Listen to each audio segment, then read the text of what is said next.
So Lesley Ann, I know why we are here, and I know it's actually quite sad.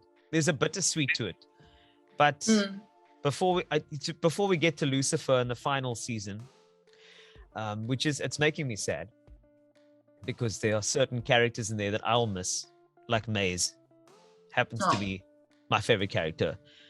She is both inspired on the screen. She's got me watching again and again. And I didn't want her to end, like her path and her character. And you know how it ends, but we don't, because we only get to see it when it drops eventually. So I'm excited about that. I saw all the trailers. I've done all the fan stuff. I saw all the comments on the posts. But before we get to why you are here, Zoe, who is on this call with you, is currently on a movie set. She is a radio girl and a TV presenter who is shooting her first movie. And you in this space. Oh, congratulations. Thank you, Lesley Ann. I'm currently on set right now, so this is completely new for me. I actually have my first kissing scene today. On-screen kissing scene. So this is where I wanted to come in, because Maze, the character Zoe, in case you don't know, has had some of my favorite kissing scenes. To be obviously a movie guy and not that type of guy, I'm obviously looking because of the art of film for no other reason. So if you I'm talking to Lesley Ann now, not Maze. Maze is a difference. I'll chat to her later. But Lesley Ann, if you have any pointers for Zoe, it's her first movie on a kissing scene, any other scenes that she may come across, what would you say to her? Okay, well, specifically for kissing, and I think any time you are working ever, I always have I have a spare toothbrush and I have floss and I have all of that in my trailer. Before I am courteous to my scene partner, so I will brush my teeth in my trailer before I'm called to set. I'll ask the makeup girl for a mint or something before because you never want to be that girl or guy, with a fail Becky. So that'll probably be my number one rule. The other thing for me is I hate it when I see actors in a scene that don't go for it, because when you're trying to kiss and you're trying to do the ma and pa with a closed mouth, and we don't kiss like that when we are really into someone. So depending on what the scene is, obviously, go for it. Sorry about that. Someone tried to call me. It's all good. So go for it. And, our job as actors is to create something real in an imaginary circumstance. And if it feels false, it probably looks false. So just dive, don't go licking anyone's face or anything, but just make it. Just go for it.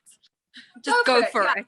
Have it be truthful. We are excited about the final season, but also sad about the fact that it's a final season. And I just wanted to, while we're talking about, operating on set, etc., it's been such a journey with your character. And I know that the last time you came into SA Media was the fact that you used Afrikaans to do some demon language, which I really appreciated. I mean, personally, I thought you were going to add some other things that we heard growing up, like "tsek your ma," but you didn't, which is great. All ugly words. But it's just been such a journey to watch you take on this character. And the great thing about actresses like yourself is that when you take on a character, there is nobody on the planet that can be Maze because of you and how well you've taken on this role. So I just wanted to commend you for that and say that I'm very sad that this is the end of this Lucifer journey that we've been sort of being with you on, which is it's got to be sad for you too. Yeah, it's bittersweet. As you said early on, I've lived in the skin of this character for 6 years, and I've seen her start sort of from behind the bar in the pilot, and now sort of with her own, storylines and points of view and discovery of humanity. And at times her story really mirrored what was happening with Lucifer. And that's been a very, a really exciting part of playing this character is her layers. But all good things must come to an end, and I'm really happy that we get to end the show on our terms, and hopefully paying homage to, in a really positive way that will make fans happy, paying homage to the show that we created and these characters that we've created for 6 years. I haven't actually watched, I have access to the new season, but I haven't watched it yet, and I haven't even watched 5B. So I'm sort of, I know I haven't seen anything. I guess I'm kind of preserving it in my mind, and maybe at some point I will watch it when I've had some distance from it. Yeah. But it's I loved her, so I know exactly, when I read people have written things about certain scenes, or I've discussed certain scenes, I remember exactly where what that scene was about and where I was at. So it's I guess it's my kind of personal way of just keeping it a little like close for me. Can I take you all the way back? Since we're doing a final season, let's reminisce. Let's be nostalgic. That audition for Maze. I want to go back. I want to go back to that point. That point where that experience. What was that like? I mean, the start of it. What did they ask you? What was it like doing the screen test and then eventually getting the call to say hello? So I didn't do a screen test. I went in for Len Wiseman, who directed our pilot and rewrote it as well. And if you aren't familiar with Len, he created and all the Underworld movies. Yes. So he's got a very specific eye, and he, really created our world and our overall look in the pilot. So I auditioned in front of him and my Bruckheimer producers, who I had previously worked with on CSI New York, because I had recurred on a few episodes there. So they remembered me from that audition. But I remember actually walking into the audition room, and I was in full leather. I had like these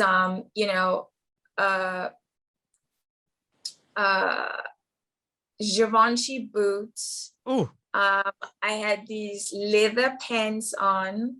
I arrived in sneakers. So I had the sneakers, I had a leather bralette on, and I had a hoodie over there. And I walked in, and you see all the other actresses waiting there. And, everyone's going in and doing their bit. And then they call me, just before they call me, I'm putting on my boots, whatever. And I had full makeup, and my hair was done. And they said, okay, Lesley, and your turn. And I unzipped my hoodie, and I'm walking basically in a leather bra and pants and boots. And I just saw all the actresses looking at me like, wow, like, wow, she really went for it, And that was just my interpretation of who the character was. And I walked in, and I remember like them being like, oh, okay. And, I go in always fully with my American accent, just so that they don't listen for like another accent. And Len worked with me, and like, it was, it was really great, and I felt good. And it was around pilot season. So I was auditioning, like I had like, 7 auditions a week. It was insane.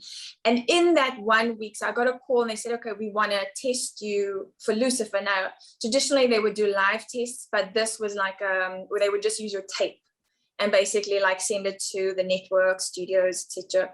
And in that same week, I had 3 tests for 3 different shows. One was for a lead show, the female lead. And then it was Lucifer, and there was one other show. And I wasn't like, Lucifer let me go. They were like, no, we're going to go with someone else. So it was actually another actress who was cast as Mazikeen.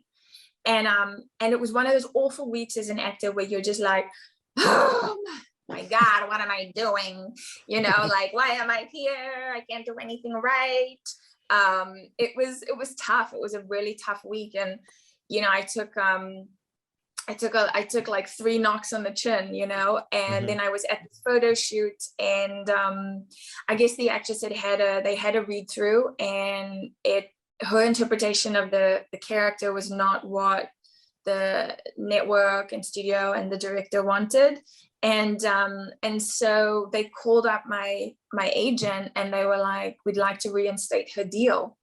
And that's Hollywood, like in a nutshell. It's like 1 minute you're in, 1 minute you're out, the next minute you're in. It's like life change, you know, like, so yeah, it happened very quickly after that. And I shot the pilot in Hollywood. I mean, bucket list moment for me as an actress, you know, like, and it was, yeah, the rest is history, as they say, 6 years later. But I almost didn't know it. I almost wasn't me.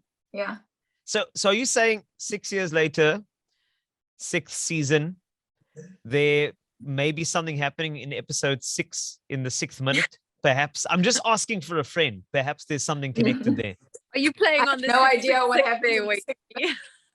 Look, I had to do math to figure out how old I was the other day. Don't even ask me what. Like, not how old I was, what year I was born. This is like, you know, my baby just screwed me up after having a child. But no, it was, I don't know what happens in the 6 minutes. It's okay, but you said the whole season. Now, in a true Cape Townian style, I'm going to ask you what every Cape Townian will ask you right now when you say you have the full season. Yes. I'm going to give you a hard drive.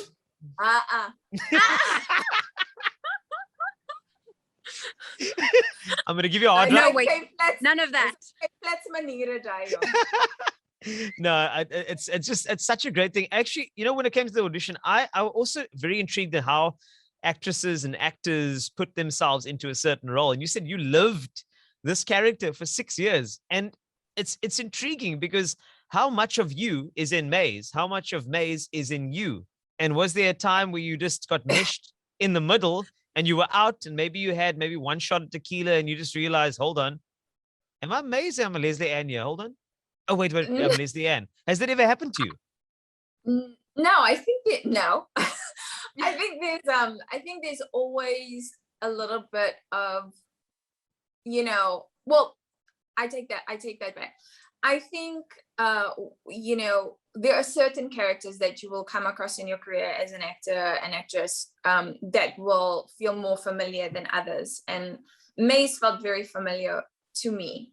Her fieriness and her grit should certainly, like me for sure. Like I'm from Cape Town, I'm from Athlone. Like, do you know what I mean? I think we are born with like a butter knife, like on the Cape. Like we come out like this. Yes. But also her compassion and her humanity, I really do attribute to, you know, also growing up on the Cape Flats and my mother, because, you know, we look out for the people who don't have much, you know, and the kind of like soft center that she has, if you can break through the hardness, I certainly relate to that for sure. I always had looked at her experience in the same way that I looked at mine, which was I played a kind of like an immigrant from hell, and my experience was like I'm an immigrant from, you know, South Africa to New Zealand and then New Zealand to the States. So I went to the period where as a teenager people didn't understand my accent or didn't get my sense of humor, or I struggled to kind of like find my tribe of people that got me, you know, and so that initial few years, you know, as a teenager in New Zealand, like for sure, like I related what Maze's experience was coming to Earth and trying to make friends and sort of going through all those experiences. I related that to me. So you bring a certain amount of yourself. For me, I brought a certain amount of myself into the role, but then, you know, there are other aspects of her that like are a lot further away from who I am, you know, as a person. But I see her growth as something that like I would always aspire to as Lesley Ann, you know, for someone to start off one way and to have all these different experiences with people and come out of it not bitter or hard, but actually like have a better understanding of yourself and maybe of those people. And even if you don't necessarily like have those people in your life, you just have like a better perspective. I think that that side of her was really interesting to play, and like I said, I would aspire to that as just like a person always seeking to grow. it's the final season coming up, and it is one of those moments and times where you have to say goodbye to the character. And it's also a time we have to say goodbye to. I checked out the trailer, Lesley Ann, and it just seems like a lot of the things have been flipped on their head. Quite literally for Lucifer and the path of that particular character. Now there's ambitions to become the new god as opposed to, the prince of hell. So I was so intrigued to find out, just as a little precursor to us watching this final season, how topsy-turvy, how flipped, how crazy is this last ride going to be? Extremely crazy. There's, introductions. It's an introduction of new characters that really do flip the script for, that A storyline, that Lucifer Chloe storyline. And then at times, like I said, like my storyline mimics what's happening with Lucifer and Chloe, or at least my storyline mimics what Lucifer's going through. Maze goes through in like a different way. Yeah. So I really think we start picking up like around episode 3. And obviously, I would be remiss to say that like we probably will feel a little bit of COVID on scene, because like we couldn't have big crowds and you can't have like, the Lux dances and sort of, there's a lot probably more distance, but I do think that we end it, it's not buttoning everything up, but I think it's like you feel satisfied and fulfilled. Like I certainly did as the character, as the actress playing the character. So I hope that the audience feels the same way. I'm just hoping that you edging toward Maze getting a spin-off. That's kind of the dream for me. She deserves it.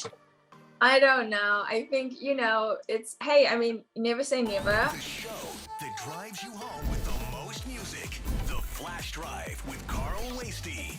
Only on KFM 94.5.